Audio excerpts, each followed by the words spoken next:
¿Cómo se hace una nación? A menudo pensamos que es algo que se construye, ladrillo a ladrillo. Pero ¿y si no se construye, sino que se forja? En el fuego de la crisis. Hoy nos metemos de lleno en tres momentos clave que no solo pusieron a prueba a España, sino que la reinventaron por completo, dándole la forma que tiene hoy. A ver, esta es la pregunta del millón, ¿no? ¿Qué es lo que de verdad define a un país? ¿Son los largos periodos de calma y prosperidad? ¿O son esos momentos de ruptura, de caos total, los que marcan su carácter para siempre? Y eso es la idea central de todo esto, que la España que conocemos es en gran medida el resultado de tres fuegos, de tres pruebas de estrés brutales que rompieron con lo que había y pusieron las bases para algo totalmente nuevo. Venga, pues vamos a por la primera. Nos vamos muy atrás en el tiempo, al siglo XVIII. España acaba de salir de la época de los Austrias, con una monarquía que era un lío, súper descentralizada, muy caótica. Lo que vino después no fue un pequeño ajuste, no, fue una reinvención total del concepto de Estado. Fijaos en el contraste, porque es que es brutal. Por un lado, el sistema de los Austrias, una telaraña de consejos lentísima, donde al final el poder real se diluía. Y por otro, el modelo borbónico, directo, centralizado, pensado para que el rey tuviera el control y las cosas se hicieran. Se pasó básicamente de gobernar en comité a gobernar por orden directa. Y bueno, ¿cómo se hizo esta reinvención tan radical? Pues sobre tres pilares. Primero, administración centralizada. Se acabaron los privilegios de la Corona de Aragón con los famosos decretos de nueva planta, todos iguales. Segundo, un sistema de impuestos único, el catastro, para que el dinero fluyera directo a la corona sin intermediarios. Y tercero, un ejército moderno y potente, de 100.000 hombres, reclutado con las impopulares quintas. En resumen, estaban construyendo el esqueleto de un Estado moderno y unificado. ¿Y funcionó? Pues a nivel demográfico, desde luego. Con esta nueva estabilidad, la población de España se disparó casi un 50% en un siglo.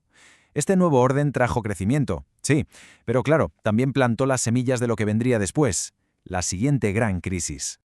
Y ahora, ¡pum!, damos un salto de casi 200 años, finales del siglo XIX. España ya es una sombra de lo que fue, pero se aferra con uñas y dientes a las últimas joyas de su imperio. La pérdida de Cuba, Puerto Rico y Filipinas fue mucho más que una derrota militar.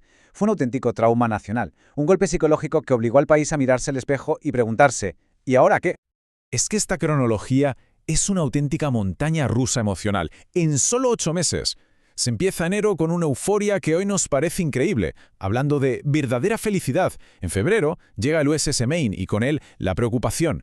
En abril, la indignación total por la declaración de guerra. Y para agosto, el hundimiento. La decepción más absoluta. Un colapso anímico en tiempo récord. Y es que esta frase lo dice todo, ¿verdad? Una verdadera felicidad. Había una convicción casi ciega de que se iba a ganar, de que el honor de España iba a prevalecer.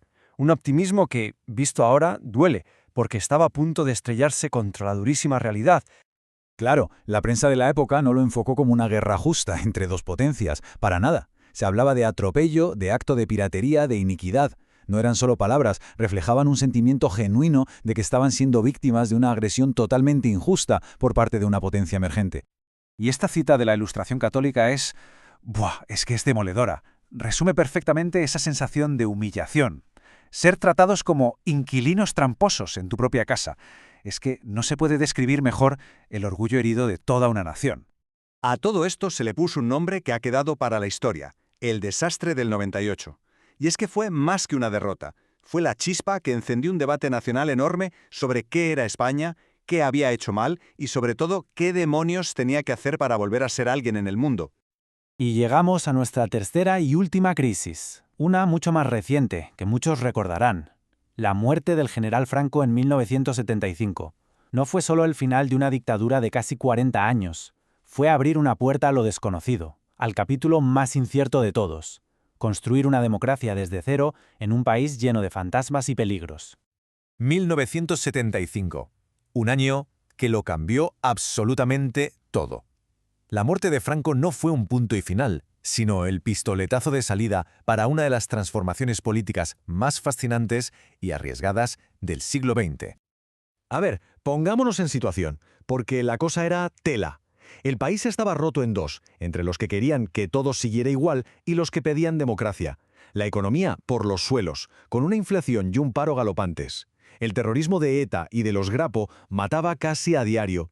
Y mientras el resto del mundo miraba, cruzando los dedos para que España no volviera a caer en otra guerra civil.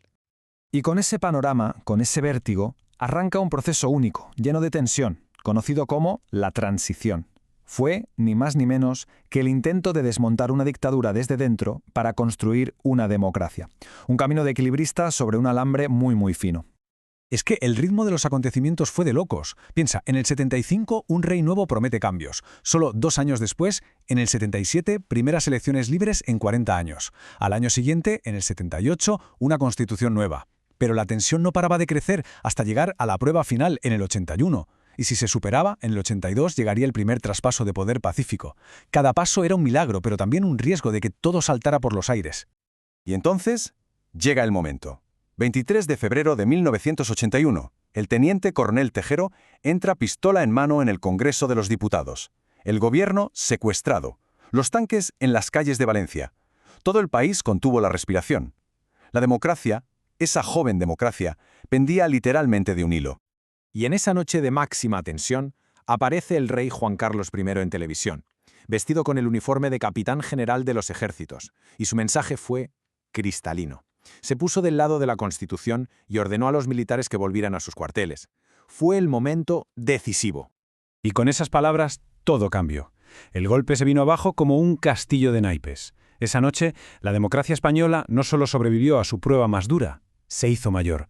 Se consolidó de una forma que ninguna ley, ninguna elección podría haber logrado.